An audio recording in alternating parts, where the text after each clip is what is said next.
Hey everybody, it's Golmadex, and welcome back to some more Magic Arena. Today we're going to be playing another Premier Draft of Tarkir Dragonstorm. Without further ado, let's get into the pack one, pick one. Really weak pack here overall, no great mono-colored removal spell for a super easy pick, but Spectral Denial is pretty close as a mono-colored counter spell. The rares are not super great. I do like Dalkovan Encampment if I am already an aggressive white deck, as it is a little bit of flood prevention, can get a little bit of extra damage, but I don't think you want to take it super early, because every time that I've drafted it, I've only ended up casting it like 2 or 3 times in the entire draft anyway, so it's not a vast improvement on your deck, and I certainly don't want to take like a 3-color card that isn't even that strong, like the Severance Priests, to start things off. So Spectral Denial it is. Not a super exciting pack there, but our pick 2 has much more interesting options. We have the Sultai Monument for great Sultai mana fixing. We have the Mammoth Bellow for 2 gigantic mammoths off of 1 spell. We also have Tursa Light Shatter for a solid aggressive rare here. It's some card selection the second you play it, and if it manages to stick around until you have 7 or more cards in your graveyard, can even be a 2-for-1, or if you're super lucky, even a 3-for-1, recasting spells out of your grave. I think Terse is definitely spicy enough to go ahead and take here over the Mammoth Bellow or Sultai Monument, but those are certainly my 3 favorite cards out of this pack. Happy we do get to play around with a rare here potentially, even though we kind of missed in our opening pack. Pick number 3.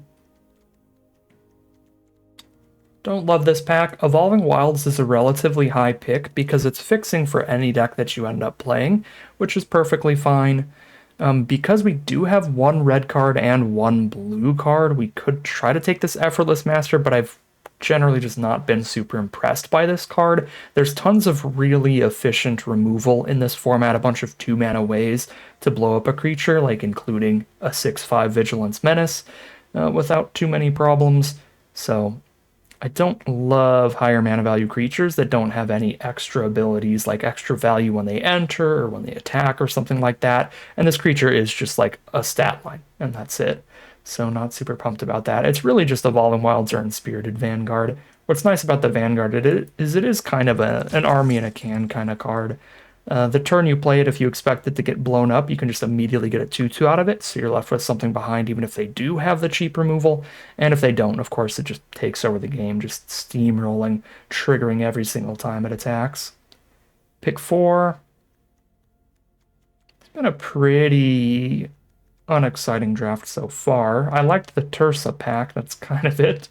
I guess there's a Riverwalk technique here, which has been a fine blue spell. Decently flexible, slowing your opponent down, getting rid of one of their creatures for a moment, or you can counter one of their big, scary non-creature spells later in the game.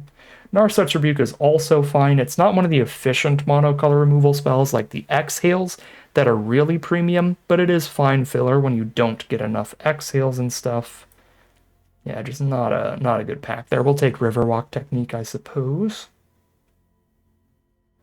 Pick number 5, once again, pretty unexciting stuff. Earthcarver is pretty decent at the top end of your curve. We could also take a Tranquil Cove, speculate on some mana fixing. Fortress Kinguard is fine if you're an aggressive white deck. Getting multiple bodies on the board early is good. So Earthcarver, Kinguard, Tranquil Cove. Essence Anchor is a fun build around, but you have to be a pretty dedicated Sultai deck with a lot of ways to have cards leave your graveyard.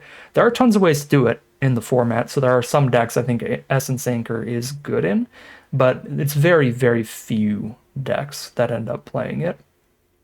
It's a pretty narrow pick. I think I'm just going to take an Earthcarver here, go a little deeper on the green with our Unspirited Vanguard. Pick 6. All right, here's better fixing. Green, blue fixing. These are the 2 main colors we've drafted the most of so far. Alternatively, Inoc Wayfarer is pretty fine. Nature's Rhythm's a little bit slow for my taste, but still decent. So Wayfarer, Thornwood Falls. I do think the Wayfarer's pretty great. It's one of the best like 2-mana creatures you can play in slower like green-blue ramp decks, since it gives you an early blocker and still makes sure you keep hitting your land drops all the way up the curve, which is kind of just exactly what you want in the early game. I think I'm actually going to take Wayfarer over the Thornwood Falls for that reason. Here's another Wayfarer. That's pretty decent. Mystic Monastery also looks good. If we splash some blue in here, or sorry, if we splash some red in here, if we're like green-blue splash red teamer, this is a blue-red dual land to help do that. But also if we end up in some 5-color deck, being able to get 3 different colors of mana is huge. I actually think Monastery is good enough to take over Wayfarer on this one. Pick 8, Snakeskin Veil, fine for the green decks. Again, in a format that has so much great cheap removal, all of the exhales, being able to protect your better threats is valuable. Pick 9, nothing much here. Riverwalk Technique or Sultai Devotee if we want some Devotee fixing. You know, I'm really not incredibly high on Riverwalk Technique. I do think it's good, but I don't tend to run a bunch of multiples, so I'll actually go for the Devotee here over a second Riverwalk Technique. Second Snakeskin Veil or first Unending Whisper. Could go for the first Whisper at that point. Snakeskin Veil, another one of those kind of cards I don't want to end up with like 4 copies of because it's a little bit narrow. It's very good at what it is doing, but what it is doing is kind of narrow. And they're going pretty late here, so we can just get a second copy here. Underdogs or Nest Guard, we'll just take an Underdogs. Well, now we're just as deep into blue as we are into red, or red as we are into blue. Alright, no massively clear sense of direction out of that first pack, honestly, because there was just nothing strong enough to give us a really clear path to take. We just kind of took the most solid-looking card in each pack, and it's just a bunch of okay cards for the most part. Our best card being Tursa is not really where we want to be in this format. It's a pretty bomb-heavy one, so going into pack 2 with our best card just being a single copy of Tursa is kind of mediocre here. But let's see what we want to do with the way we've started. Dragonologist is good if you have a high instant sorcery and or dragon count. It's a very good value play, a 3-mana 1/3 plus draw the best of those cards in your top 6. Top 6 does dig pretty far. It's probably Dragonologist. Dragonologist is better than Appraiser when you have the cards to go with it. And Dragonologist and Sib-Sig Appraiser, I think, are the best 2 cards in this pack, outside of maybe an All-Out Assault, if you're full on Mardu, but that's really hard as a pivot from the way we've drafted so far. So we'll take the Dragonologist. For pack 2, pick 2, we can now go ahead and grab our first dragon with a Sagu Wildling. That's something we can pick up off of the Dragonologist. That's something that fixes our mana for anything we want to splash in, anything we end up playing. I do think another Vanguard is good, but Wildling has great synergies with Dragonologist and just works really well to be a super splashy deck so that we can splash in any powerful rares we open later, seeing as we don't have much that's all that powerful so far.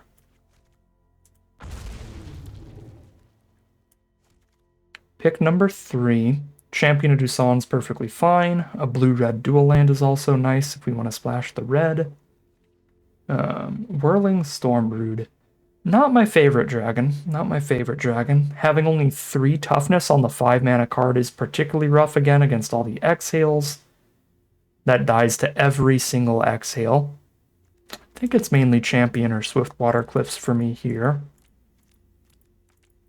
If we don't end up getting anything all that powerful to splash in, maybe just a beatdown deck at the core, seeing as green's been decently open, taking all the random green beaters, like Champion of Duson could be a good spot to be. That would be a good spot for our double Snakeskin Veil to go into, and we could take some of the other combat tricks and stuff. Okay, we have no removal that can, like, defeat creatures that have already resolved, so I think I have to take Piercing Exhale pretty highly here. It is a pack with a lot of competition, though, because there's also a second Sagu Wildling and a Dragon Sniper, both of which are great. But I think the lack of removal can really, really hurt in the format, so I'm going to take Piercing Exhale. All the Wildlings in the world. Okay, we can take this Wildling now.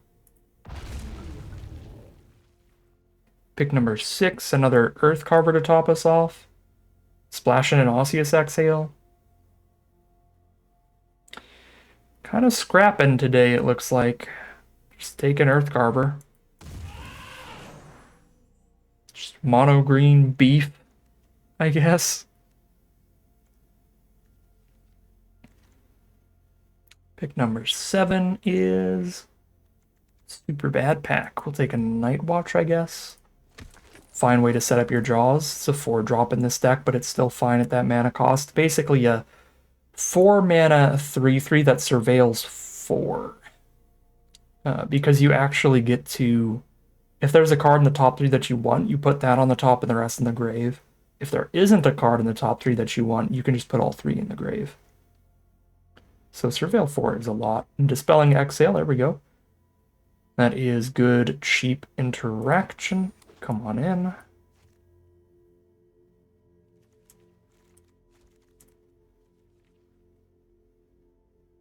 As for playing this Tursa, for the late game here, splashed in off Monastery and double Wildling.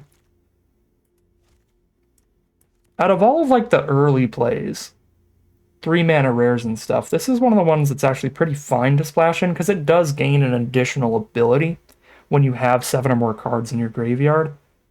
So even if I'm stuck off of casting it till pretty late in the game, might not be the worst, because then maybe by the time that I'm casting it, I've got 7 cards in grave, and I get that extra value.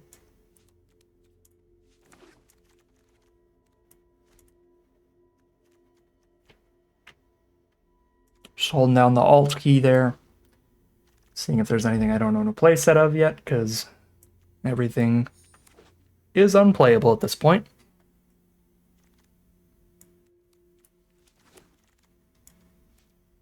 Alright, final pack. Do we open up a great rare? I mean, we did, but it's a double black rare, which is a large pivot. That is a restrictive mana cost requiring 2 black sources. Dragon Fireblade's okay. With only like 2 multicolor creatures here, it's kind of expensive to equip. And there are plenty of multicolored removal spells. Like, this is a solid card, but it's certainly not like bomb rare power level. I honestly think just like a Glacial Dragon Hunt is likely the stronger card for multiple removal spells off the one card. Roiling Dragonstorm also really good for card selection. It's actually a pretty sick pack. But I'm going to go for the Glacial Dragon Hunt here. Pack 3, pick 2. Sagu Pummeler. And just being the random beatdown here. Oh no, I should probably take the Traveling Botanist. Still don't have a lot of 2-drops yet, and this is one of the best ones. It's a 2/3, draws you lands every time it attacks if you've got lands on top. Awaken is decent removal, but I think we're splashing red at this point for sure. We just took a Glacial Dragon Hunt to go alongside our Tursa here. Dragon Sniper, Karakick, Guardian. There's our bomb finisher here. You cannot target this thing until it's already dealt damage, so it gets 1 big swing in no matter what. If we get a decent aggressive curve out into that, that 1 swing might be able to just kill our opponent. So, do love the Karakick Guardian. That was another really good pack. We found the goodies here. They're all just in pack 3. Here's Frontier Bivouac. Perfect tri-land for us. Dragonstorm Globe is also cool. I've got 3 dragons in this deck. I think Bivouac is better here. I'll just like 3 dragons and not really being super splashy. We're just a teamer deck. We're green-blue splash red. The mana's not too insane to be like wanting white and black mana out of the globe too, so take the Bivouac. Take a Swiftwater Cliffs. Over not much. Ice Climber. Earth Carver. Another Glacial Dragon Hunt off the splash. Don't mind if I do. Come on in. Pick number 7. Lots of Sultai monuments in this pod.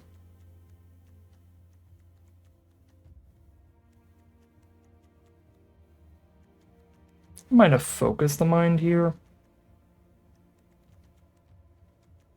Or a Teamer Devotee. Take the Focus the Mind. Big card draw later.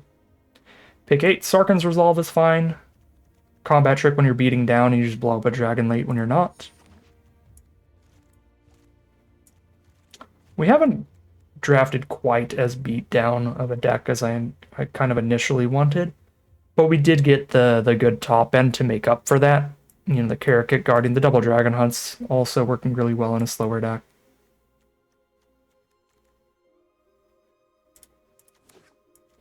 plenty of good fixing here. The mana should be real easy with double wildling alongside all these duels and tri-lands. I don't think I'm playing Rural Procession, but it's the only card I might. Same with a third Snakeskin Veil.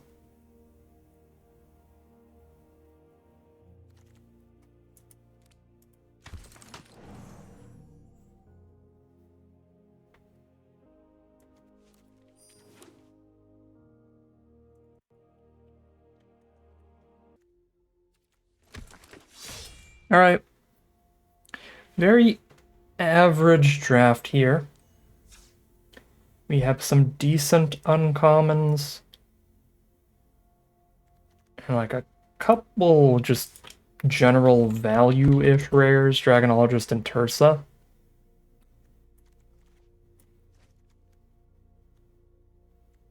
Yeah, it looks like a really average deck overall. Not the most exciting draft pod out there. Gotta cut 3 cards. I think I did end up getting enough other interaction to cut the Sarkhan's Resolve over Dispelling Exhale, Piercing Exhale, Dragon Hunts, Technique, Spectral Denial. Unending Whisper could also get cut here. I've got to Focus the Mind. I've got a little bit of Draw Discard, a little bit of Discard Draw, a little bit of Dragonologist Draw. Also, multiple Dragon Hunts. I don't think I'm that scared to need the early Defender, and my mana base is pretty good to probably not need the mana filtering out of it either. Yeah, some combination of these 4, I think, could be the 3 cuts. And keep the creature count decent here. 14. Yeah, I'll just cut all those non-creatures and the Defender. We will double check the mana base here. We've got 15 green cards, 10 blue, and 5 red. So 6, 7, 8, 9 ways to get green mana. 1, 2, 3, 4, 5, 6, 7, 8, 9 ways to get blue. It's unnecessarily high, I think. And then red. 1, 2, 3, 4, 5, 6. We have 2 Saga Wildling, where if I have a green source in the early game, I can get either of the other colors. So I want to cut a red or a blue for a 10th green source, just to make that green basically impossible to not have in the opener. This green is tremendously important. Every red spell we have is fine to play later. Like, I can Dragon Hunt on turn 4 and still be happy with it, I think. Tursa as well as a late game play. Once the graveyard already has 7 cards in it.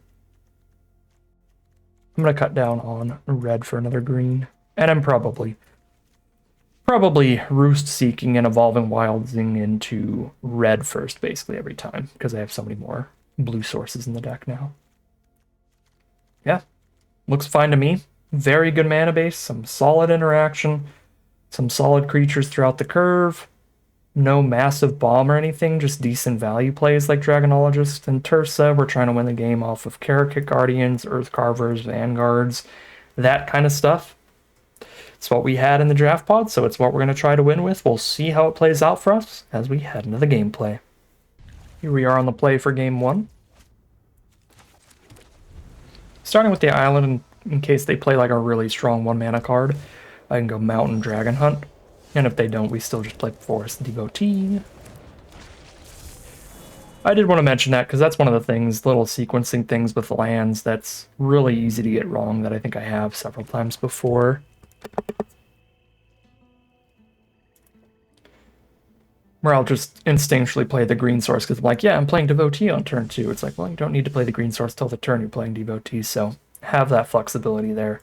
Make sure you could play Dragon Hunt if something weird happens to where you really want to. We're playing against Sultai so far.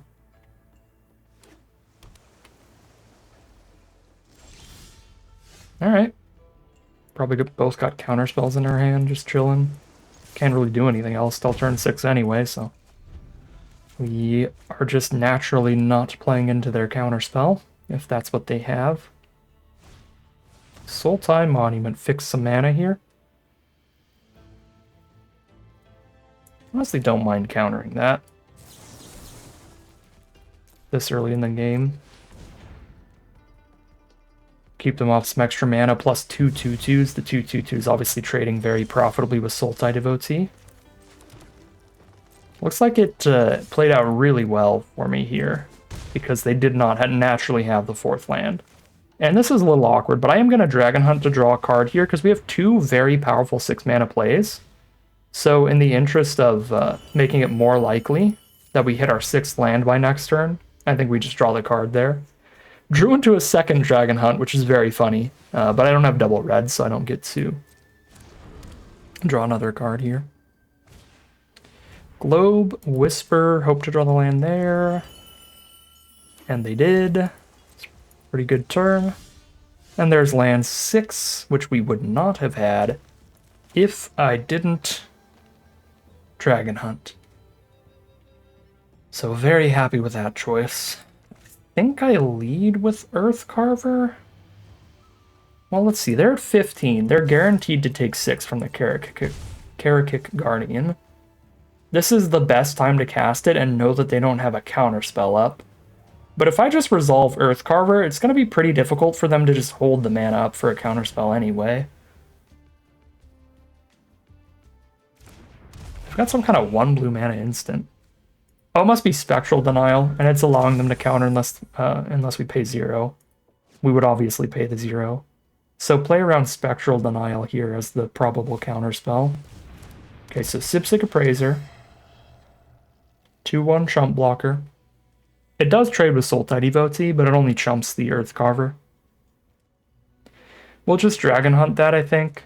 Dragon Hunt, we have the mana up for the counter unless we pay 2, is what it would be right now. Okay, counter unless we pay 1, since they played a tap land. But we also have the mana for the counter unless they pay 4. Okay, or they tap out. They tap out. We Karakik Guardian. I do have other lines. I mean, with Dragon Hunt, Exhale, and Focus the Mind, we can double spell. We can go removal, draw 3, and just jam here. But I think I just want to resolve our Karakik Guardian while they're undefended by counter mana.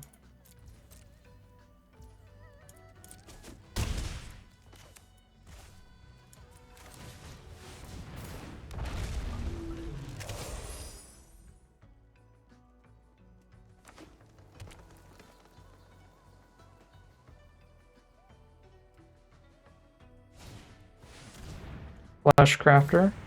Why on earth can that copy hexproof creatures? That's pretty tilting. The way clones are worded, they don't target.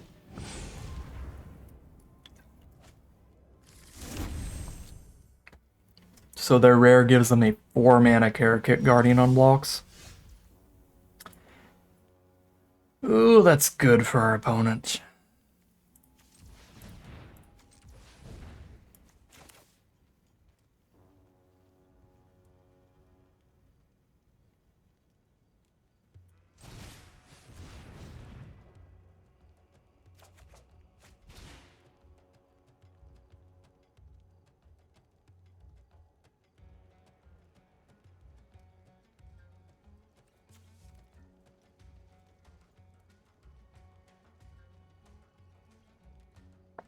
I have to discard Focus the Mind.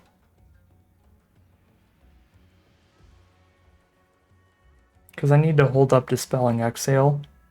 Would like to keep Piercing Exhale as well. Yeah, I have all the cards I need to kill our opponent.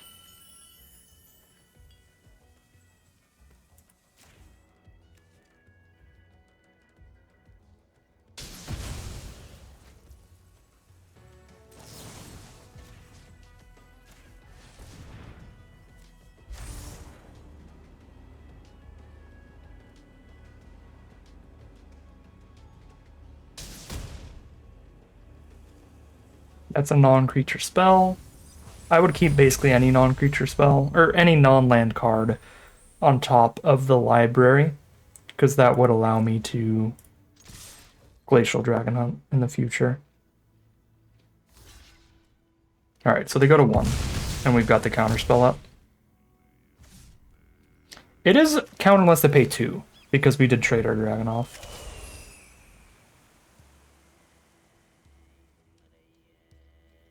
So it only matters if they have like a huge high mana value bomb. Hey, let's go.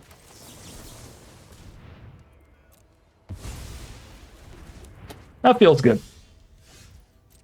1-0. Scrapped it out with all our great uncommons that game. Double Dragon Hunt, Karakit Guardian, just putting in work there. 1-0 heading into game 2. Alright, here we are for game number 2 on the play. Like to turn 3 Tawny back if at all possible. So that's Cliffs and then Evolving Wilds for blue or red and then go Forest Tawny back. Largest beatdown we can start this game off with. Well, now we naturally drew the mountain. Let's get another blue here. Yep.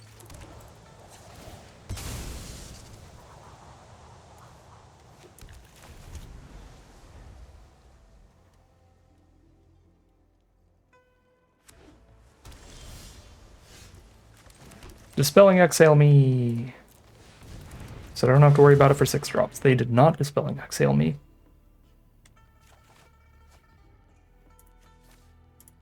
Alright, I need to draw one more land because I chose to discard a land here. But I don't need to draw that land until turn 6, which is 3 turns from now. I've got 3 draw steps for it. So I think this is fair. Over discarding one of these really good spells. And we immediately drew it. You love to see it. Do I have 1 mana spells? I have Snakeskin Veils in this deck. So just Dragonologist first. Oh, I got Saga Wildling as well at Roostseek. I think I just take the Wildling. I just cast it as my 5-drop next turn.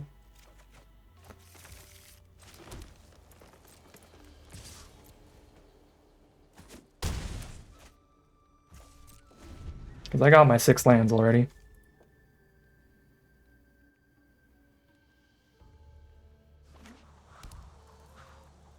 Alright. 4-color blue control soup would be my guess. There's kind of 2 different facets or 2 variations of 4 or 5-color soup. The main one is green-based with a bunch of wildlings and the land tutoring spell, the harmonize, whatever. But there's also just like blue-based control can grind out the game long enough that using all of your card draw spells and stuff out of the blue, you can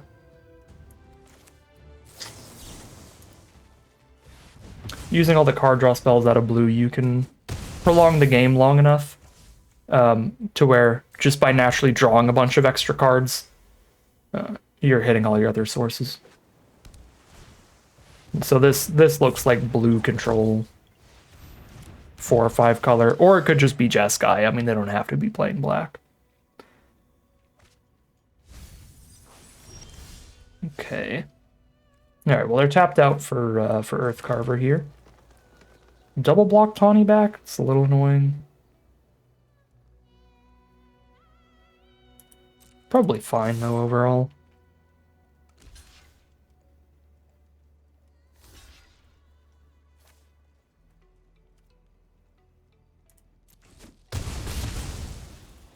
Get rid of their flurry enabler.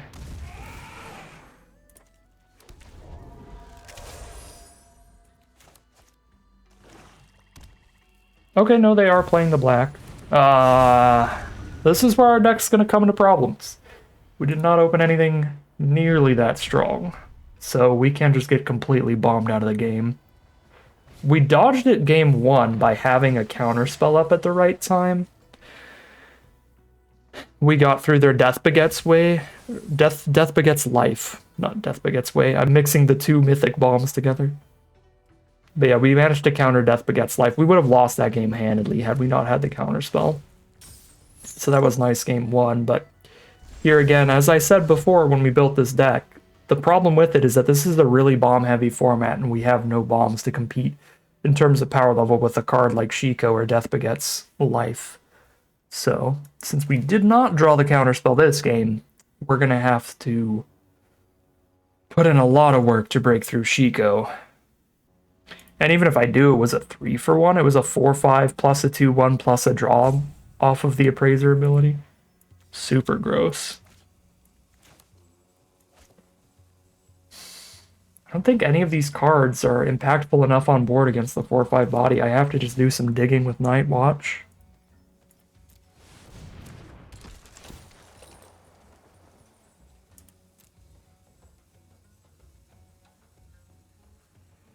I'm sad I did not leave the mana up for that.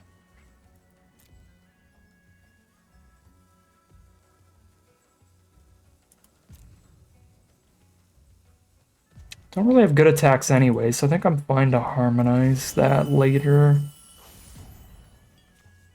Wish I held up a blue or a red, though. So then I could go land and Dragon Hunt here. Attack with the 3-3, then Dragon Hunt the Shiko if they block with it.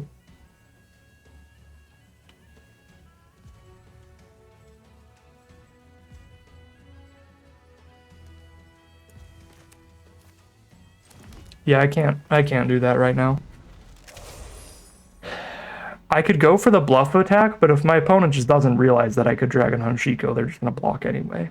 And I'm not gonna gamble on my opponent seeing that. I guess our opponent could like see it and then take the bluff and be like, I'm gonna assume they don't have an island or mountain in hand, but I don't think that would be right.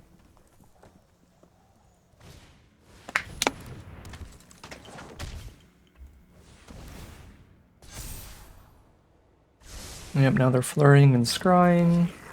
Setting up the draws. Scry to the top. Shiko's doing its thing. Snakes and Veil does nothing. I guess it allows us to still attack into this 3-4 blocker if they don't have like the white exhale or something here.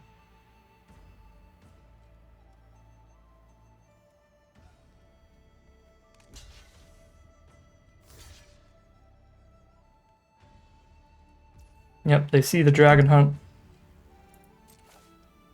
They avoid the Dragon Hunt, take 3.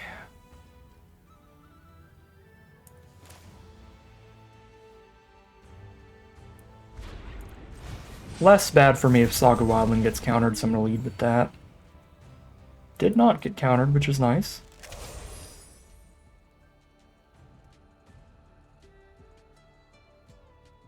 I guess now that I have the Snakeskin Veil and we know that they don't have a counter in hand, the plan could be just a 7/7 Earthcarver. Okay, that Light Shatter's going to cast something random from Grave.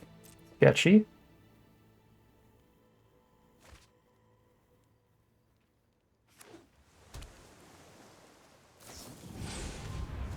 Stormbrood for the flurry. It's pretty good. And they've had so much card draw because they've triple Sig Appraiser thanks to Shika recast plus a Light Shatter. Discard and draw. Alright, they don't attack with Tersa anyway. We know they don't have removal in hand right now and they're playing off the top. Do I still need to hold this Snakeskin Veil for the Earthcarver?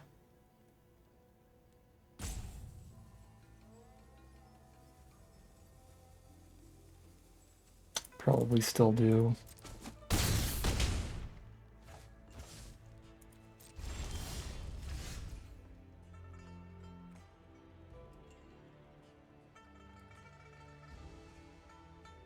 I don't have the mana to Dragon Hunt and Earthcarver in the same turn.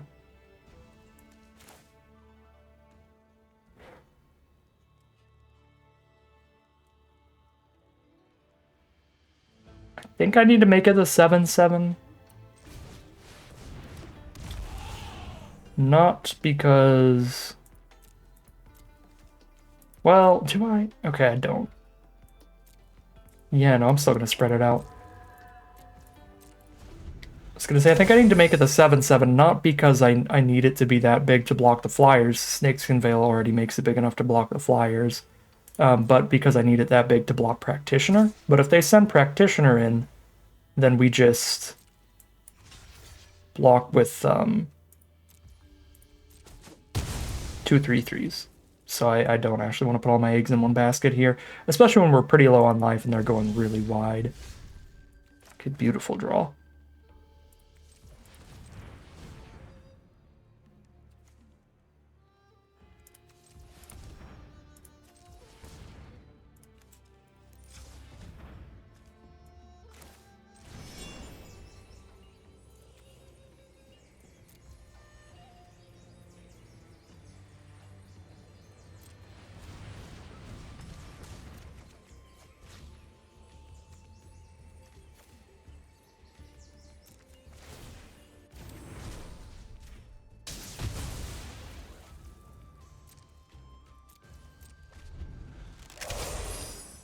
Another excellent draw with Karakit Guardian.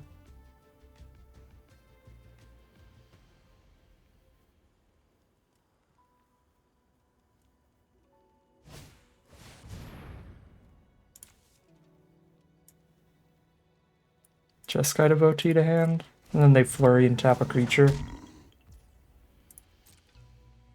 Take 4 damage if I let this resolve. This flurry. Ay ay ay. Plus I take a duelist ping. Yeah, I have to hexproof.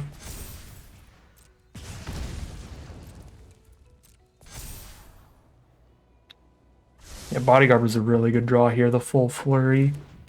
Enabler off one spell.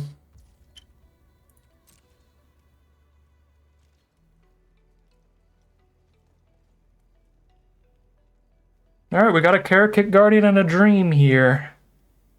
Just hit them with that twice. They only have 1 flying blocker, so that's the plan. We attack in, they're not going to block with Shiko. We attack in again, then they have to block with Shiko.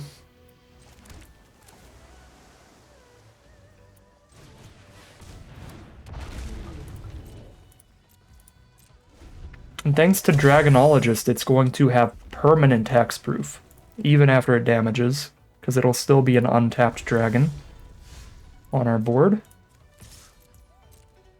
So it's a huge win con. All right.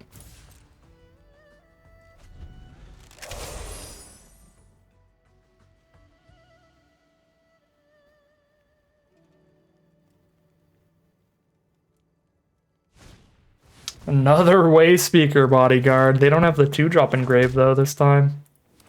So they don't flurry.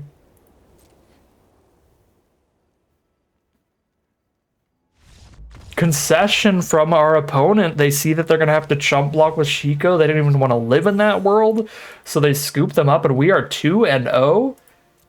That is us defeating the Death Begets Life mythic and then defeating the Shiko mythic. Really nice couple of games. This time we did have some support from our own rare Dragonologist there.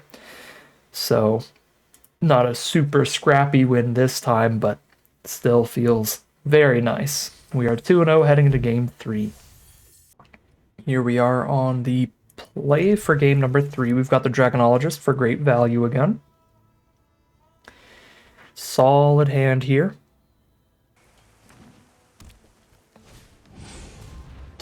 Opponent is Roost Seeking with their Saga Wildling. They are also a green-blue deck.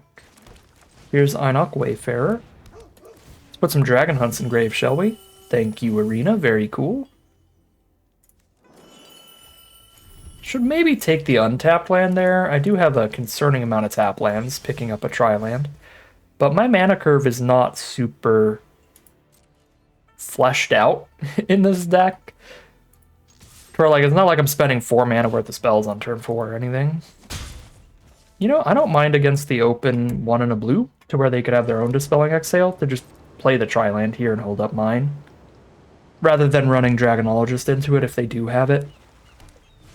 Should be easy enough to find an opportunity where they have No mana untapped.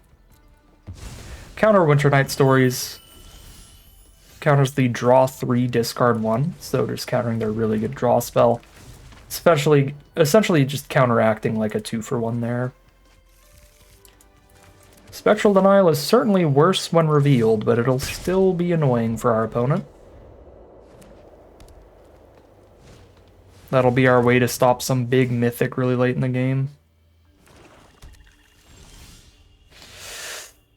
That is a nightmare. Encroaching Dragonstorm for 2 basics makes it pretty hard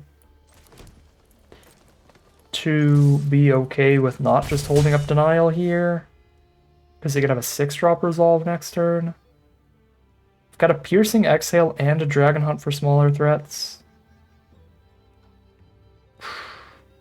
I have to wait so long sitting here and holding up Denial and doing nothing with it to get to the point where I can hold up Denial and play the Wildling, though.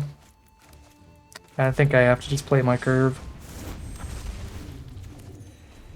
Because if I just hold up Denial, they just get to sit here and play their 2 and 3 drops, and then I'm just not doing anything with my mana. Passes back to my turn, I have to hold it up again, do nothing with my mana.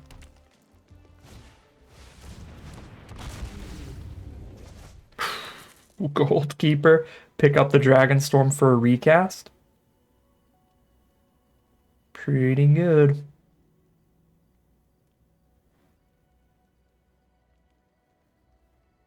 Not some big individual bomb spell, though, so I don't have to feel terrible for not having Spectral Denial up here. Caustic Exhale Dragonologist, because they really wanted to Caustic Exhale the Sagu Wildling, but they have to kill Dragonologist first. And there you go, Sarkhan's resolve the Sagu Wildling, and I need to draw spells. Earthcarver is indeed a spell, but I don't get to hold up my Spectral Denial the turn I cast it. Unless they have a 7 or 8 mana bomb, though, it doesn't really matter, because we were tapped out from a counterspell last turn. So if they had a 6 mana bomb rare, they would have played it while we were tapped out.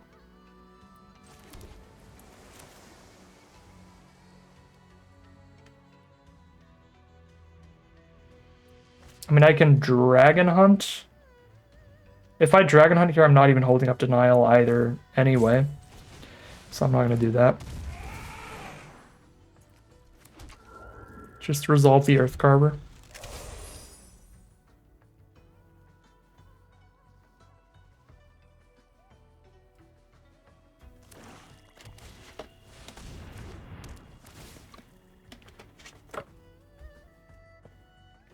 Encroaching Dragonstorm doing its thing.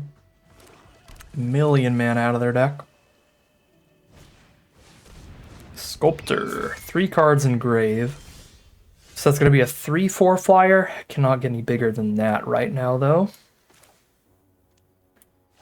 I mean, I could just Dragon Hunt that. A blue or red, the ward is 2. So blue, red, and 1 if I tap the 3/3. And then also ward 2. So I can do that and still have Piercing Exhale as well. I can wipe their board.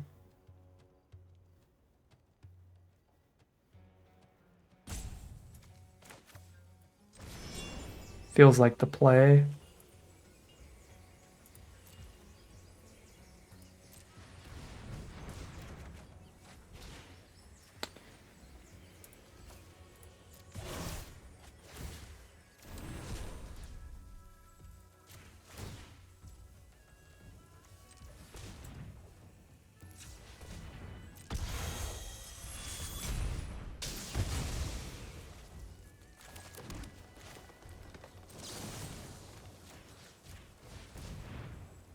Alright, so now they have to draw into a creature, but they can spend the turn recasting Winter Night Stories to do that.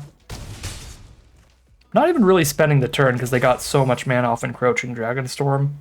It only costs like half their mana to draw 3, discard 1. Rakshasa. Okay, they immediately drew the creature, so they can Rakshasa and then also Winter Night Stories. It's a very good turn. They Winter Night Stories for 1 off of Rakshasa. Super efficient.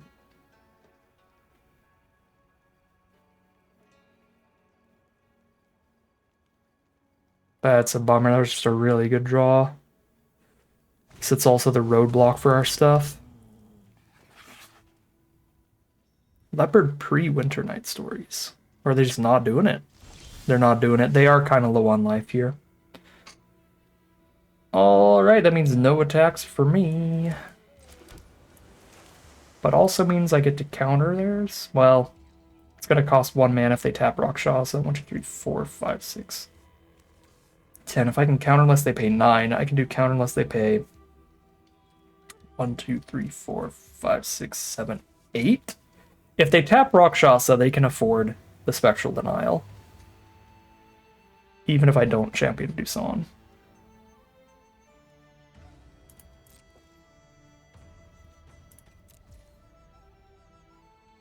However, it does force them to tap Rakshasa to do it. To get around Spectral Denial.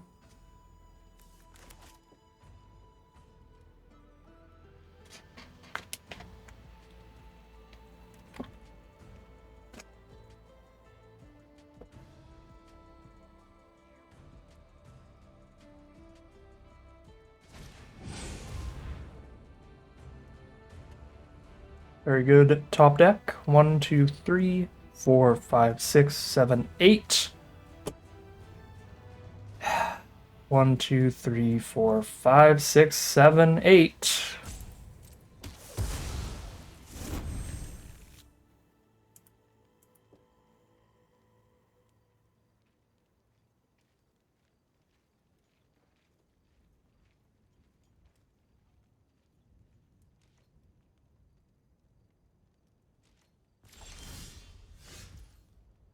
A little bit of flood for us.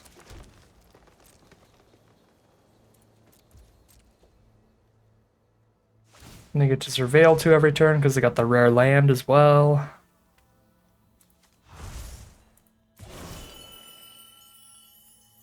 Both to the top. Alright.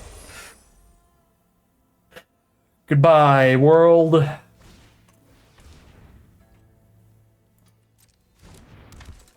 Okay, I was not expecting Dragon Sniper after a Scry 2 to the top, but that is enough.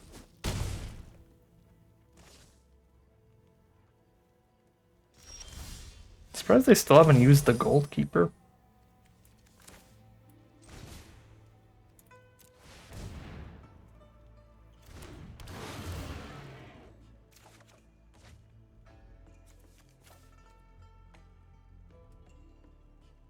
Okay, that was an incredible draw.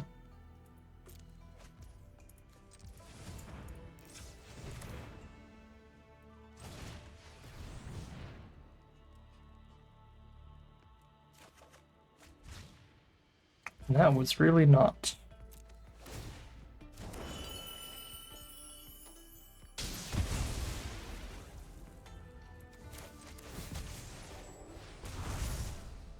All right. Make it to Winter Night Stories now.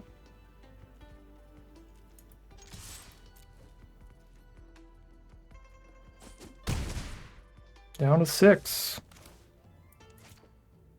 Do I have any other draw card, discard card? I've got a Tersa in the deck. I'll keep this land. Could discard this to draw a card if I draw into Tersa.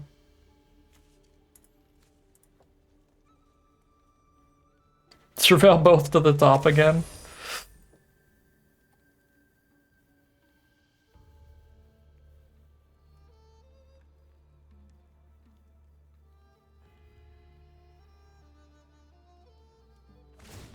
There they go. Gold Keeper on the Leopard. Create your own Sarah Angel. 4/4 Flying Vigilance. Out of reach of the Dragon Hunt. No Winter Night Stories. They are just morally opposed to casting that spell. Like, I mean, I guess they could just Surveil 2 instead, but I would just draw 3, discard 1, tap out for it. They must have some other instant, maybe? Do I trade Earthcarver for Rakshasa here?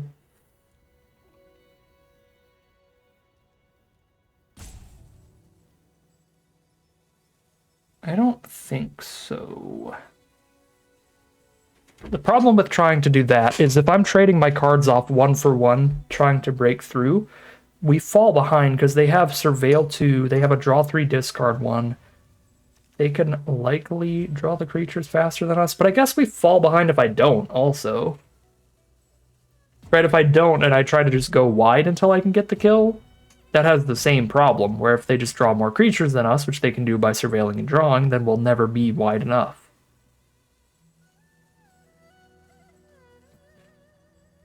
Damned if we do, damned if we don't.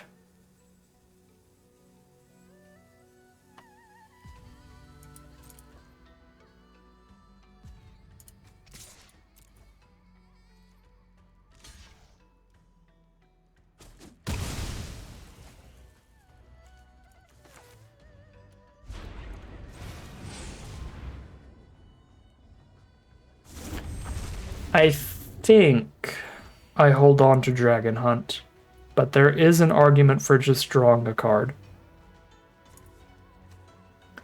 Because if they never play another 3 toughness creature, it just doesn't matter. But if they do, then it could. A lot.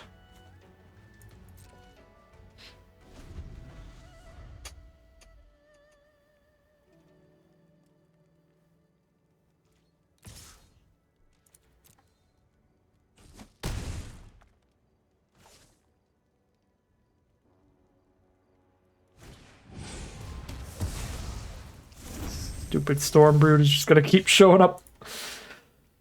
Earthcarver is actually a very good draw.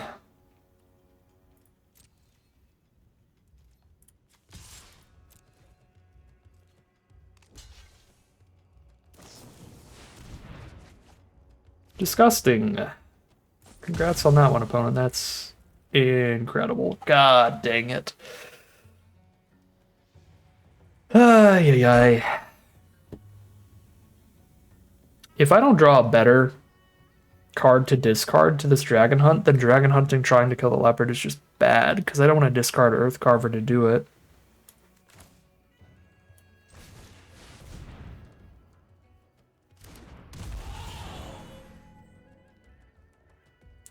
I think I go tall. We've seen a lot of -3, -3, -2, -2. We saw their destroy a creature with 3 or less power. If I just make this a 7/7 and try to bash in a few times, I think that's the best bet. Of course, because I chose to do that, watch me just get murdered or something. Just destroy target creature, period. You know, I can Dragon Hunt here too. I have 2 Snakeskin Veils left in these 15 cards, so Dragon Hunting towards the Snakeskin Veil has some value, and if I draw a non-land card that doesn't matter, I kill the Leopard.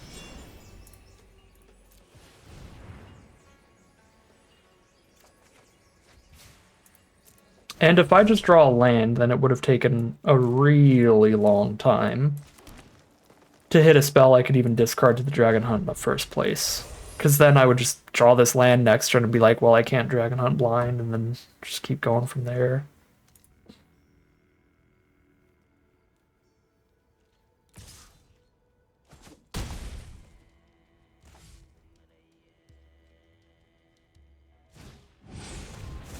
They had the Stormbrood, the destroy a creature with power 3 or less. Get every single land out of their deck here. Yeah, there's Botanist. Yeah, somehow this this black deck from our opponent just can't kill 7/7s. They could double block it with 2 flying creatures to kill it, in which case I play a hexproof card that kills them in 1 swing. They might have a combat trick again, though. Block with the whole board. We kill all the flyers. Hexproof card that kills them in 1 hit.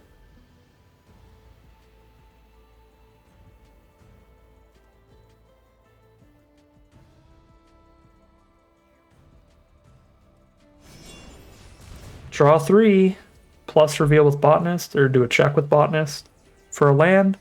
Surveil to the grave if it doesn't matter. Keep it on top.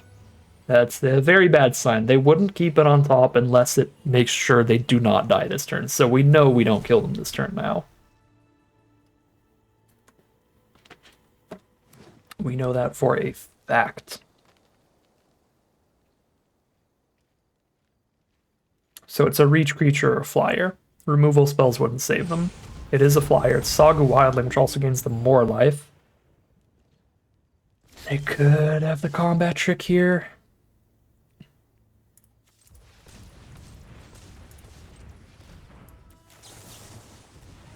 Snakeskin Veil. Snakeskin Veil.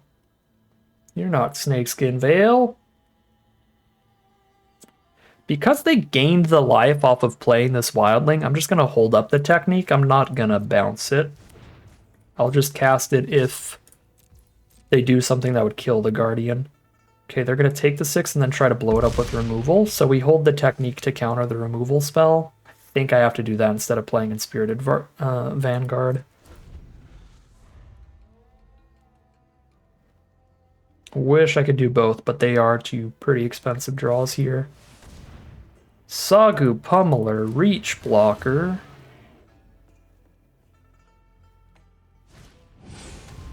Stormbrood, Flying Blocker. Okay, our opponent's deck just literally doesn't have anything to kill things with more than 3 toughness, it looks like. Which is exciting.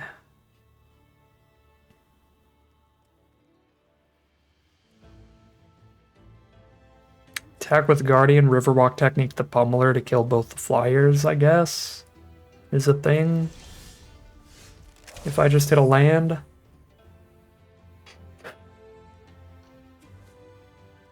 What are my potential draws? I still have both my Snakeskin Veils.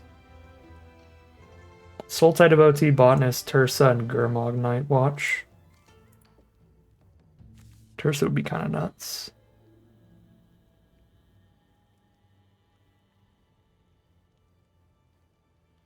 I kind of want to just hold on to Riverwalk technique because it's not like they can attack us here.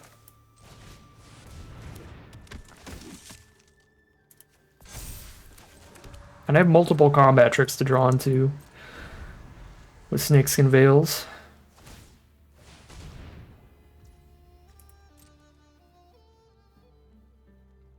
Surveil 2. Land to the grave, keep the other on top. We'll see what they draw here.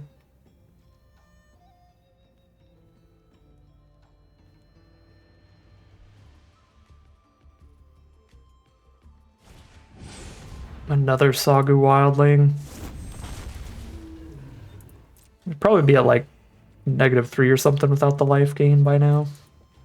I think they played 3 Wildlings. No, just the 2. I'm wrong. Well, there's that, but now, I mean, the board is so big. 7 toughness Vanguard plus Riverwalk technique. I guess I just kill as much of their board as I possibly can here.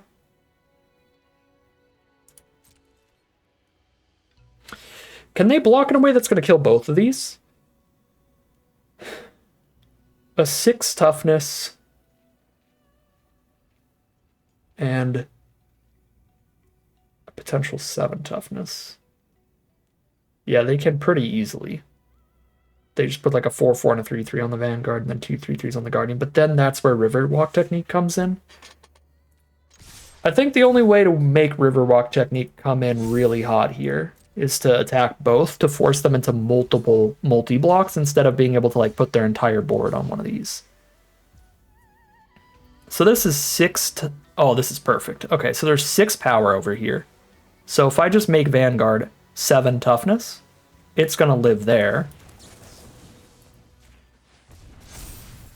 And then over here, I kill 2 of these, and then I Riverwalk technique the other one and kill them next turn.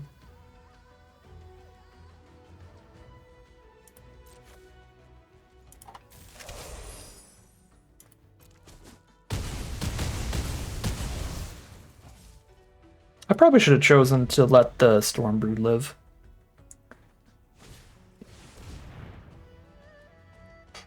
Oh. Top deck an indestructible blocker. Okay, well, maybe they'll attack me. If they attack me, they die. Attack me, please. Yay! Okay. That went from so bad to so fine real fast. If they just didn't attack me, we're just gonna mill out and lose now. But oh my god. We get there. Okay, we still had a plan if they didn't attack me, I think. No, we didn't. We didn't. Well, okay, sort of did. So, Vanguard can just spit out the spirit token every time it attacks. So I could attack again, they double block, and then I technique the wildling so that this lives and I make a spirit. And then I'm trying to just keep attacking with Vanguard till I have enough spirits to get around Codas before I mill out. It would be a really sketchy position with only 7 cards left, but that is sort of a plan. I mean, they're at 7, though. I would be techniquing wildling, they go back to 10. I guess instead, I'd have to just do the first attack and make this a 9 toughness card instead of making a spirit. So just make it 9 toughness so that they can't double block and kill it. And then start making a 2/2 every single turn. Yeah, I don't know. Don't even have to think about it, though, because luckily they thought that the indestructible threat would manage to stick around no matter what. Fair thing to assume. Honestly, it's in the name, indestructible. But it can still get bounced, and we are 3-0. These have been wild games of Magic. These have not been free by any means. We have fought through some really, really strong decks. But we're undefeated heading into round number 4. Here we are for game 4 on the draw. Perfectly reasonable opener. I've got the early Wayfarer, which helps me hit the lands to get towards the Vanguard. And for our finisher, a Tursa, hopefully once we have 7 cards in grave.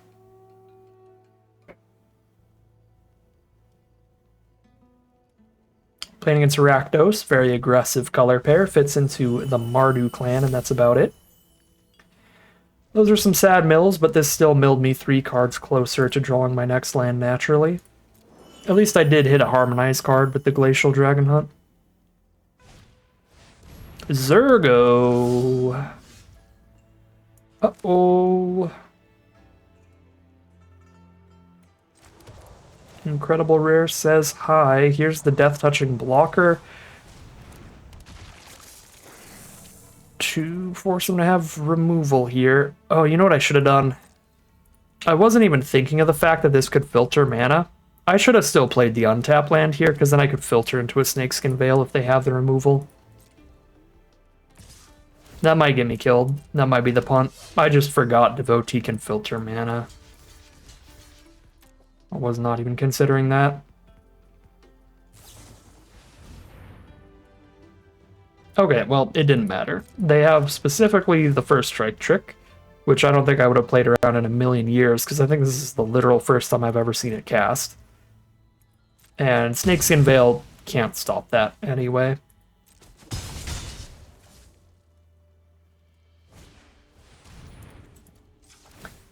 Yeah, this is really bad. My graveyard is pretty full for Tursa, though.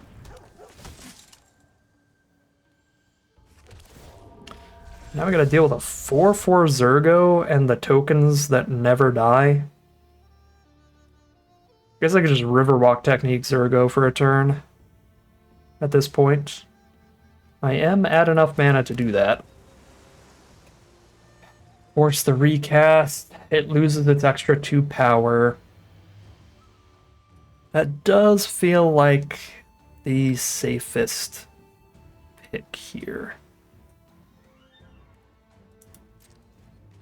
If they have the uncommon dragon, that's a hexproof trick.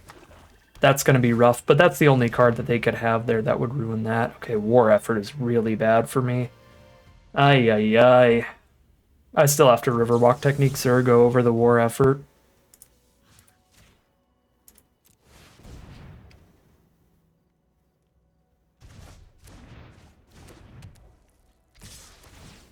Well, it's just a beautiful Mardu hand over there. Super, super strong opener. Still have a tiny bit of time to try to stabilize and flip this around, and Spirited Vanguard does a lot of work. Tursa does a lot of work as well. We've got 7 cards in grave. Most of these spells are very relevant. Let's go gambling.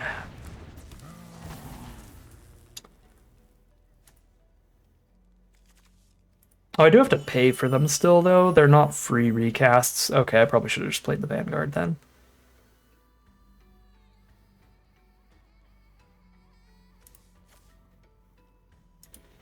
But this does let me do some digging.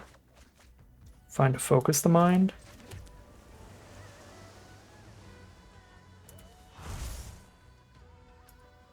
One, two, three. Okay, there's only 3 castable cards there.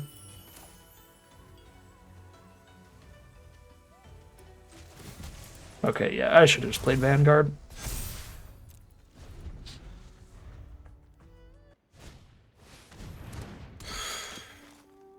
What is happening?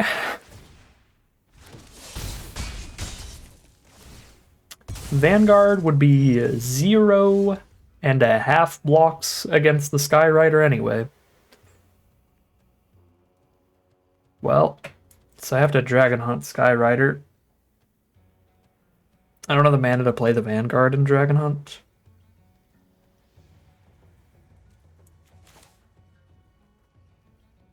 And I have to hold a blocker up here pretty bad, so I gotta just go 6 mana Dragon Hunt.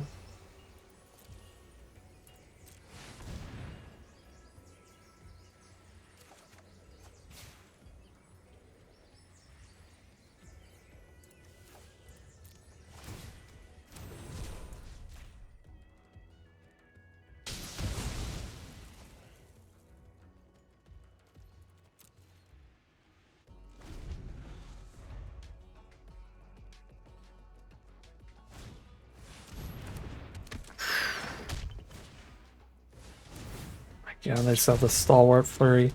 They just have straight up everything. It's genuinely insane that we, like, bounce a Zurgo to put it on top, and then Zurgo is the worst play in their hand the next 2 turns in a row. Like, that's an insanely good hand if Zurgo is the worst thing you can be doing 2 turns in a row. We are dead. I have 3 blockers against 4 attackers. 5 attackers, actually, because the Shock Brigade mobilized, but not a lot you can do about that. That is 3-1, heading into game number 5.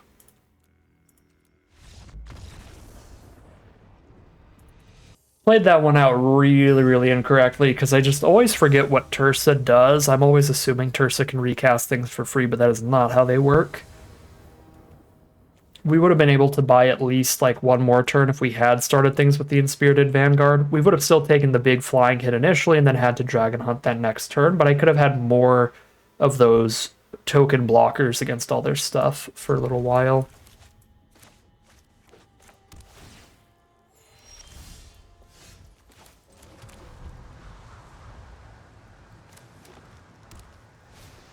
We are on the draw again for game 5. Opponent starts with Einok Wayfarer. Picks up a Forest. They've got an Abzan deck over there. Sultide of OT kinda sucks against a 1-1. But it's pretty good against the chunky toughness Abzan cards like Skirmish Rhino on blocks, which is nice. They're not a blue deck, so they can't have counter spells. Abzan is a color trio with a bunch of great cheap removal, so I'd rather play the 2-for-1 card than the Tursa right now. Ooh. Safest pick is Wildling to help get towards the 5 and 6 mana incredible top end that we have here. But I can already Tursa and discard the weaker cards like Earthcarver or Spectral Denial here looking for lands. And I really like Karakit Guardian at the top of the curve, especially with a Dragonologist on board for permanent hexproof. Dragonologist giving hexproof to all our untapped dragons, and the Karakit Guardian, of course, being a vigilant dragon. Alright, felt like they had cheap removal they were considering casting on Dragonologist there, but I could be wrong. Here's Alchemist's Assistant. Draw a Sagu Wildling anyway. Well, that's pretty beautiful. Tons of great top end here, so we're absolutely using that.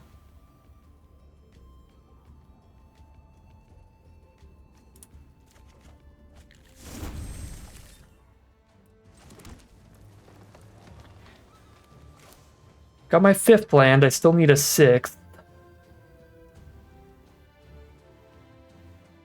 Worth discarding an Earth Carver to try to get 2? Probably not. Earth Carver's still going to be good here. I could just hold up the Spectral Denial, honestly. That wouldn't be terrible.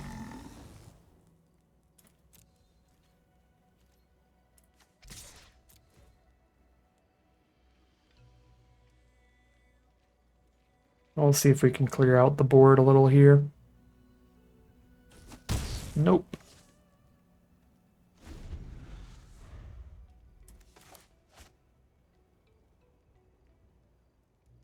I think I probably should have held up Spectral Denial, because we camped on turn 5 or 6 or 7. Yeah, we could have countered that Battle Priest. Rough.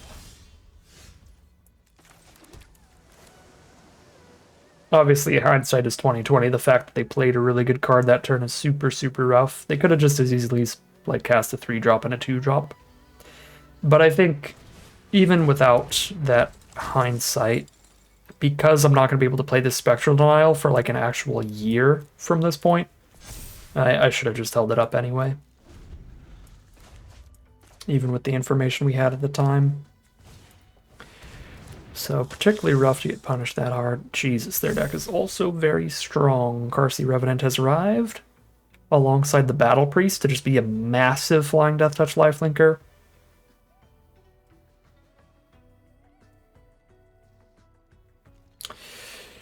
That's brutal. I mean, I trade Vanguard into it, and then they just give another thing Death Touch Flying Lifelink and kill my next really good card, like my Karakit Guardian. Oh, Jesus. Or they have it with Piercing Exhale, with Bite and Fight removal spells. I mean, we just get completely crushed by that card. Karakit Guardian is useless against it. Trade off, and then they just turn another card into a Flying Death Touch lifelinker that keeps getting bigger and bigger.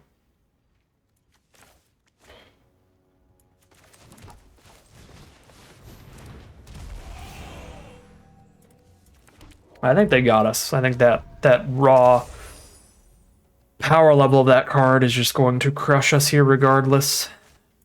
It's going to be especially bad because I didn't have the denial up for the Battle Priest, so that it keeps getting bigger and bigger. But even if I had the denial up, we were never going to break through that on attacks at this rate. And there was no curve out that we could have had where we would have had Spectral Denial up for the Revenant itself. Even if we did, what's so powerful about it is that renewability still would have made one of their other threats ridiculous.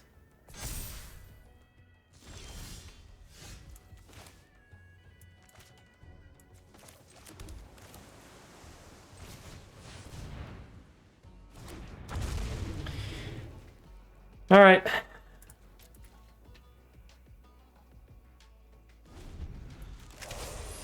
Slowly getting crushed by a Karsi Revenant now.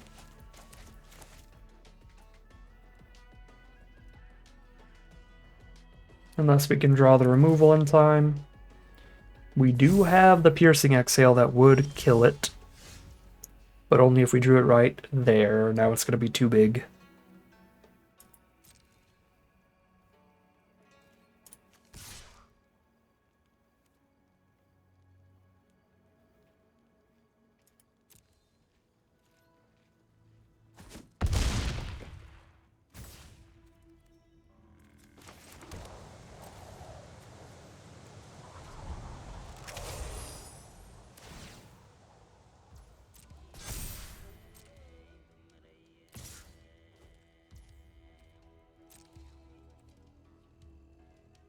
The double block is so awful. We lose both our biggest creatures and they still get to keep a Flying Death Touch lifelinker. It's just going to be a different one. And what is even the hope at this point? I guess Riverwalk Technique is the best draw to bounce it to get rid of all the counters.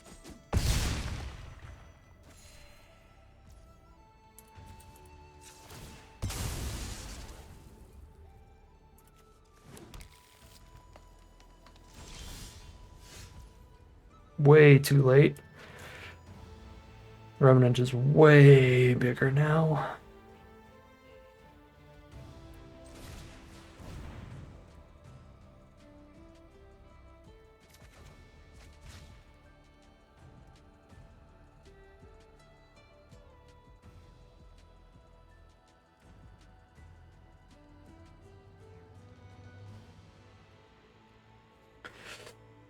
Drawing another non-land means I've guaranteed I could shoot the priest twice for 3, but they've got a lot of cards in hand if they have any combat trick that's going to be deadly. I've got a Spectral Denial for 1 trick, though. Just try my best here.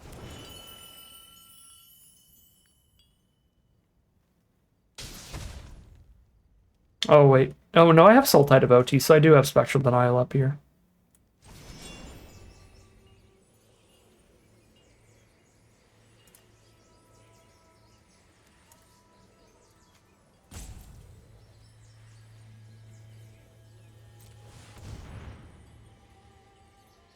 But it's Spectral Denial for 1, 2, 3, 4. So it might not be enough.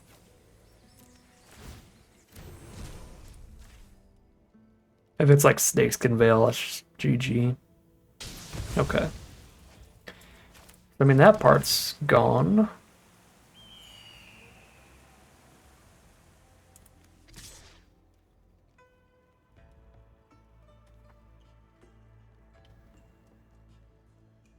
Now they're bored outside of the Revenant. Just a bunch of 3/2s.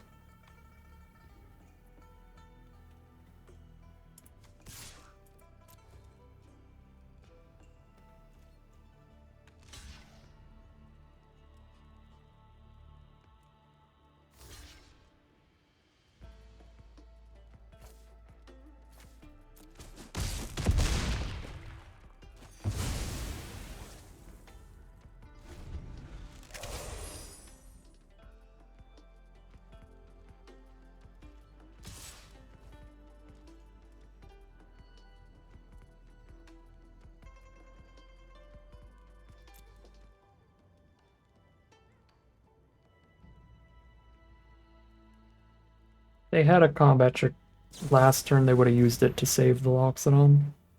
So they top decked that. Beautiful.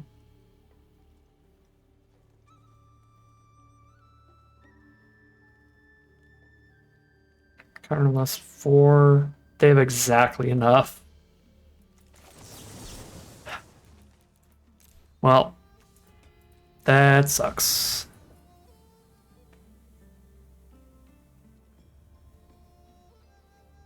Yeah, we kind of just got soloed by a Carsey Revenant. I think we've made some minor misplays these past 2 games for sure.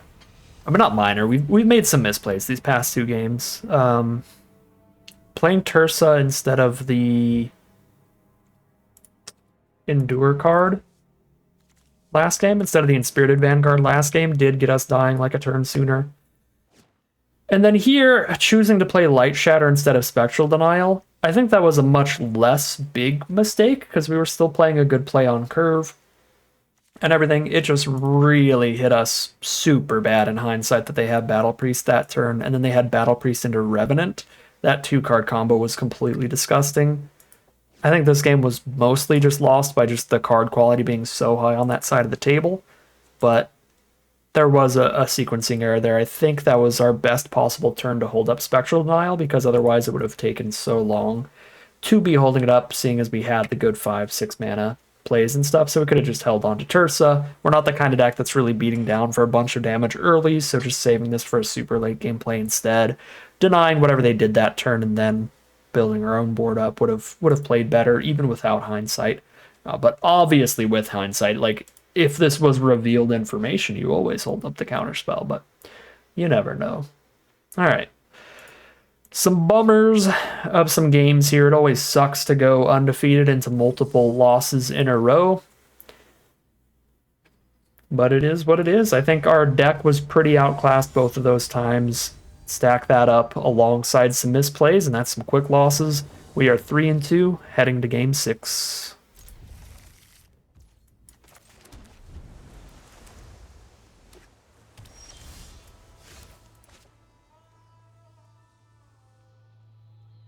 We're on the play. Let's play to the board here.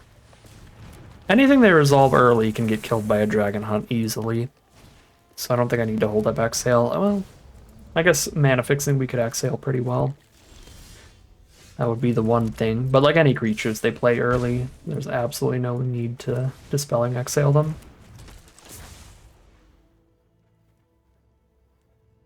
I have double Dragon Hunt for early removal. I think this hand really just wants to op end, so I'm taking the Karakit Guardian. Teamer Mirror Match, there's Teamer Battle Crier. That is a wonderful target for Dragon Hunt. 5 mana. Next time I could play Tursa plus Hold Up Dispelling Exhale. I enjoy that a lot.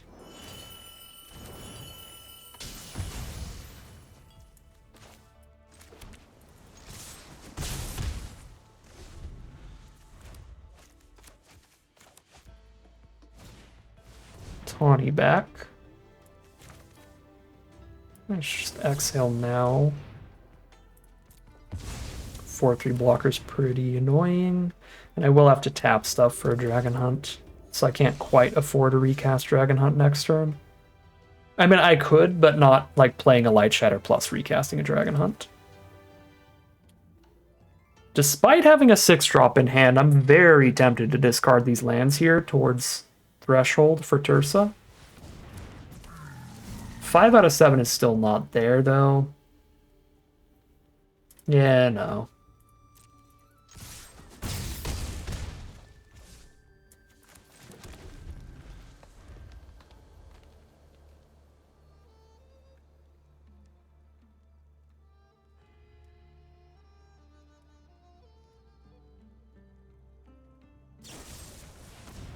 Dragon Spray the Tursa. Here's a permanently hexproofing Karakit Guardian unless you kill Dragonologist.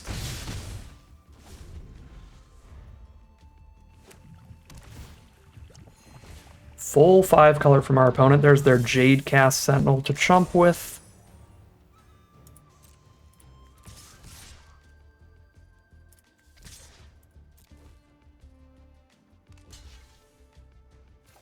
They take 4. They're down to 4.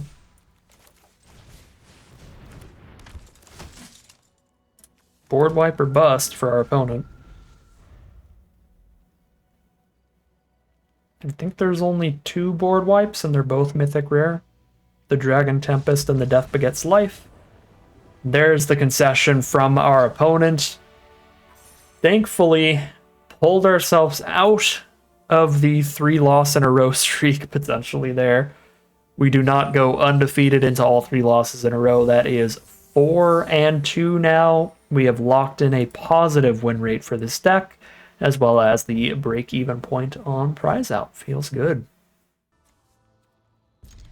Here we are on the draw for game number 7. On the draw against Mardu with turn 1 Devotee to guarantee they have the mana for every card on curve, which is super important for the aggressive decks. Yeah, this is gonna be scary on the draw here. Like, this hand is good. It has some early plays to defend itself. It's got the 2/1 Death Touch into the Spectral Denial on 3, but that might not matter too much when we are on the draw against a deck as aggressive as Mardu. We'll see how it plays out here. Okay, well, it helps that our opponent AFK'd through turn 2. So now basically we're on the play and they're on the draw if they do come back. And they're back, alright. I'm still scared, but they did basically flip it around and now we're on the play, they're on the draw. By skipping a turn.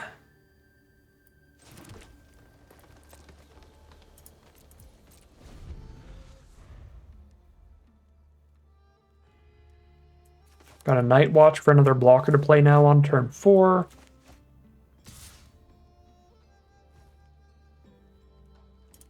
Go to 20.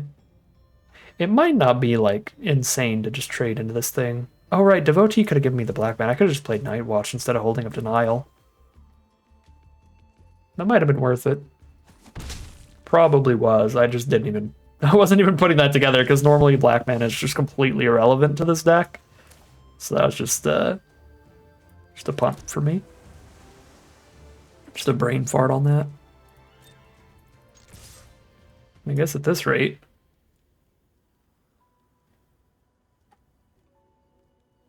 Might play Night Watch. Okay, I don't really care if they exhale that. Here's my 3/3 to block the 1/2, unless they blade it up, in which case, still pretty happy. I'll keep a Snakeskin Veil here. I've got the 5 mana I need to cast everything in the hand, so getting a Wildling down and then having a Snakeskin Veil for it seems very reasonable.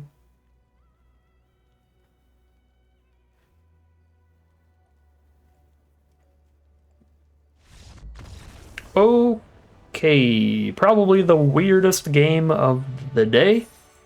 Some weird stuff was happening over on their end outside of the game of Magic. They like skipped one turn and then took quite a while on some other stuff and then just left really early. Just a little free win there, but we take those. That does give us great prize out here now, getting 1,600 gems and 4 packs out of the event. Very much in the money now. So we are 5-2 heading into game number 8. All right, here we are on the play for game 8. Excellent opening hand. The Dragon Hunt is our way to defend ourselves early. And then we have plenty of great late game to get to, and the Wayfarer is going to speed that up. Let's see if we can mill our other Dragon Hunt. No, but we did mill a champion with a renew ability. Not bad. Still think I would have preferred to draw that. Play a 3 mana 4/2 next turn. But it is nice to have something there. Engrave. Alright, nothing to cast to the board here, so we'll Dragon Hunt away the Shock Brigade. Slow our opponent down. Wildling as the discard.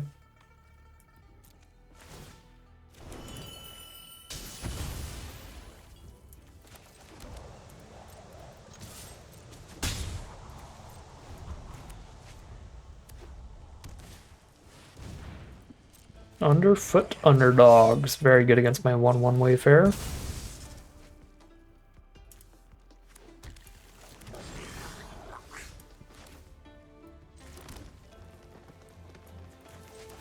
Just get the 2/2 blocker up. We don't get hit by both of them.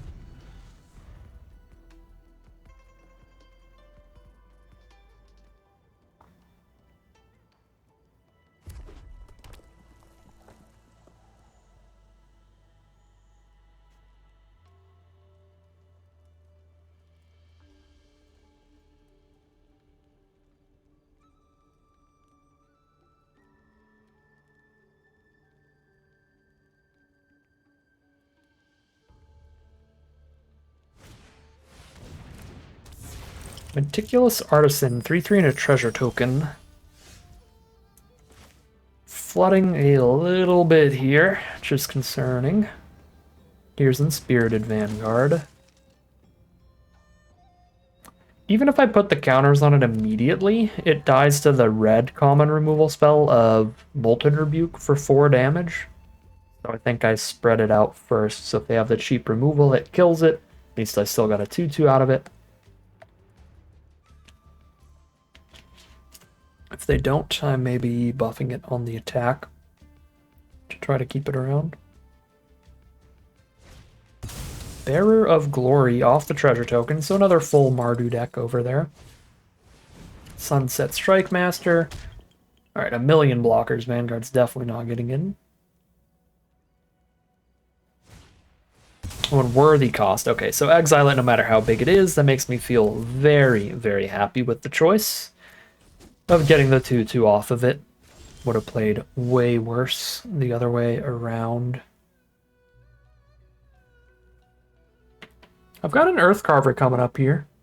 I think I actually get to play the aggressive a tiny bit on this turn, because I have so many blockers up next turn.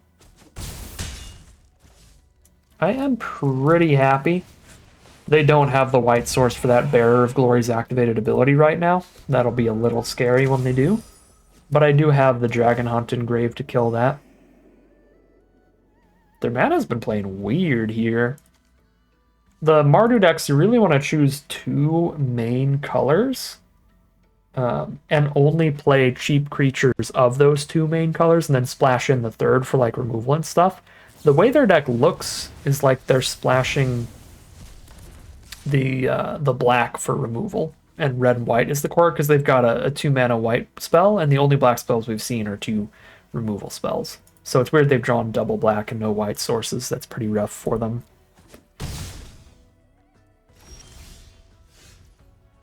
So there's the Dragon Hunt.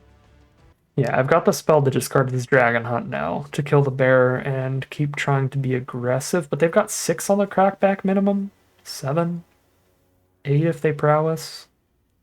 It's getting a little scary.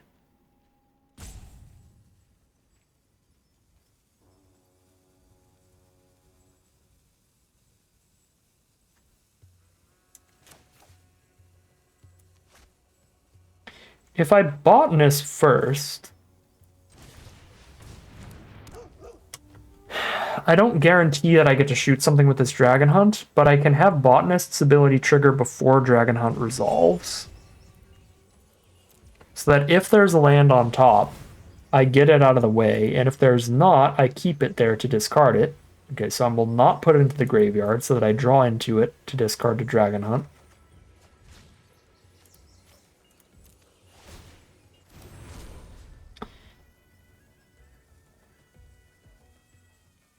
Bear of Glory is a nightmare if they hit a white source, but if they don't, Artisan's the scarier threat. I think I'm hitting Bear of Glory.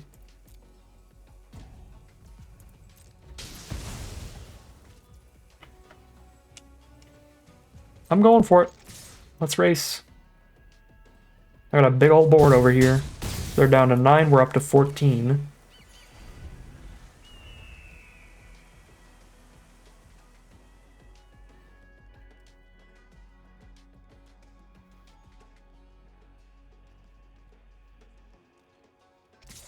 Poke for 3, put us to 11.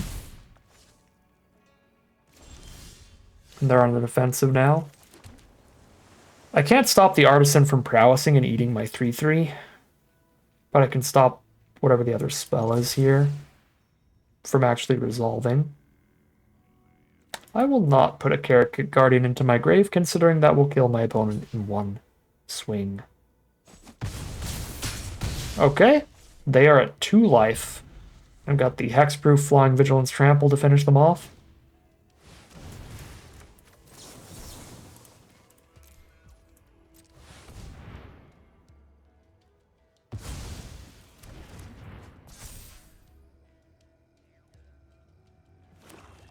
They do have 8 damage on the board. If they randomly have the shoot me for 2, I'm dead here to prowess. That would be brutal. Okay. I was gonna say that would just be like perfect for our opponent. But yeah, if they don't have lethal there, they can't attack because then we crack back for lethal. Alright.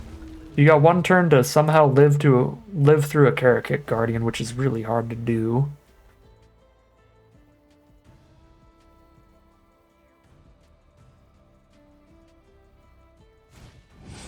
Stormshriek Feral does not do it. It doesn't have high enough toughness. So trample for 3 and that's game.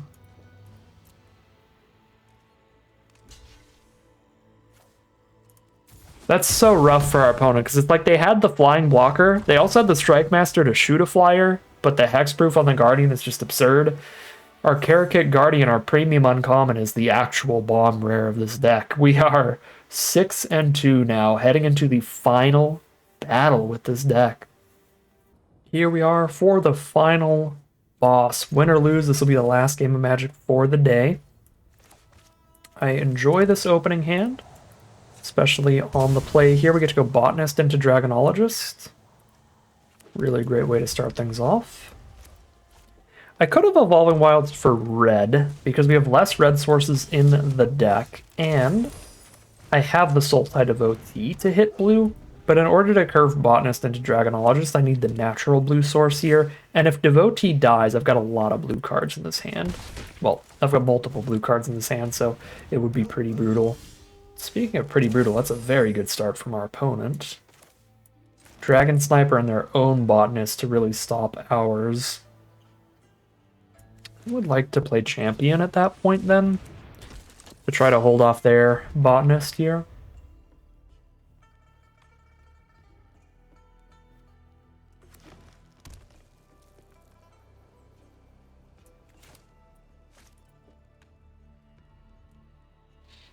Yeah, it's been a really nice curve out so far.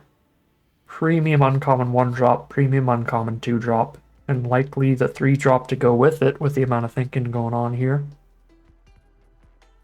Maybe cheap removal for champion. Aggressive negotiations. Goodbye, Dragonologist.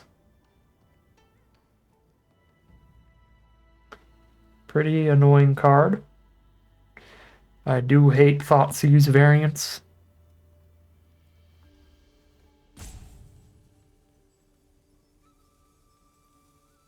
It was very good in your opening hand. So they've got full information of our counterspell as well, which makes it way weaker. Botanist picks up the land. Won the coin flip on that one. We take the trade. There's a Night Watch off the top. Well, let's see if we can win our coin flip with Botanist.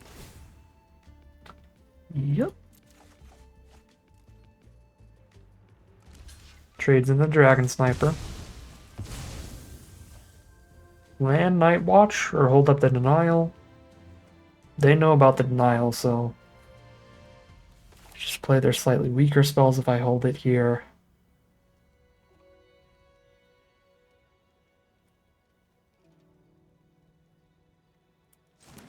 Play the Night Watch.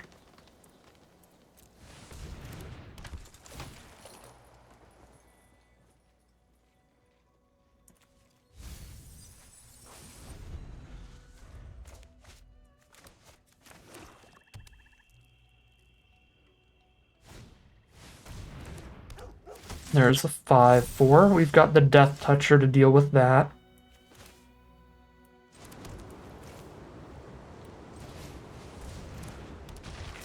Counter unless they pay 1. Really unlikely to be relevant here.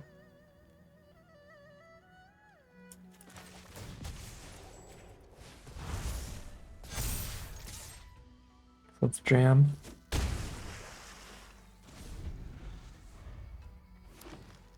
I mean, it's completely unlikely to be relevant, because if it would be relevant, they just wouldn't cast the thing.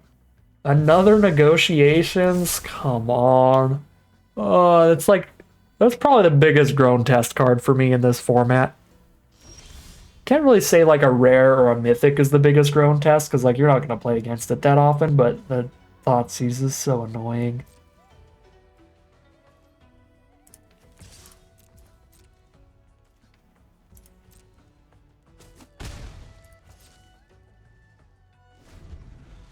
I did not hit the land for the 6-drop anyway, though, so maybe not the worst aggressive negotiations I've ever been hit by.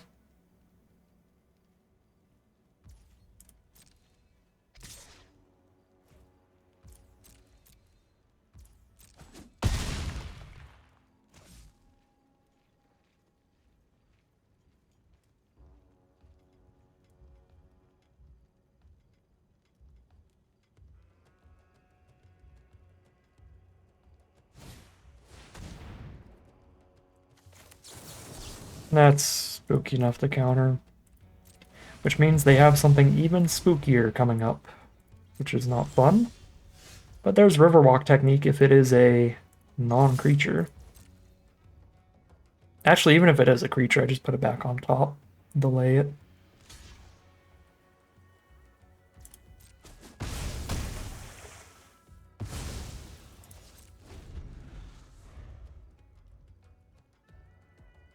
I died to 3 hits from Trade Route Envoy. What the? You gotta stop.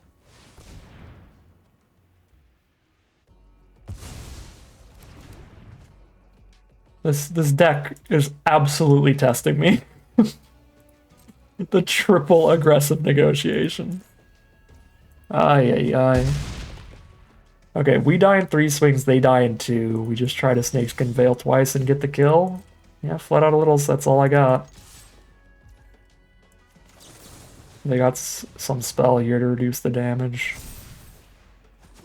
Next turn. They got the trick, they got the trick. I got nothing better to do. Fourth aggressive negotiations for the final counter. That'd be the funniest way to end it.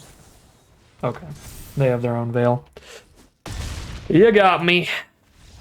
I never want to see aggressive negotiations again in my life. 6-3 is the final record from this deck. Not bad at all. This was a very, very solid run for a pretty average deck. I guess it's a little above average. The Karakit Guardian is an incredible uncommon that kind of counts as having like a bomb rare. It's very, very close. But outside of that, the deck is very, very average, I think, for the most part. I mean, we took the Great Dragon Hunts and some good exhales here. We've got some decent creatures throughout the curve. Dragonologist did help a lot as well. Having the combo alongside Karakit Guardian was great. But certainly nothing super insane going on here.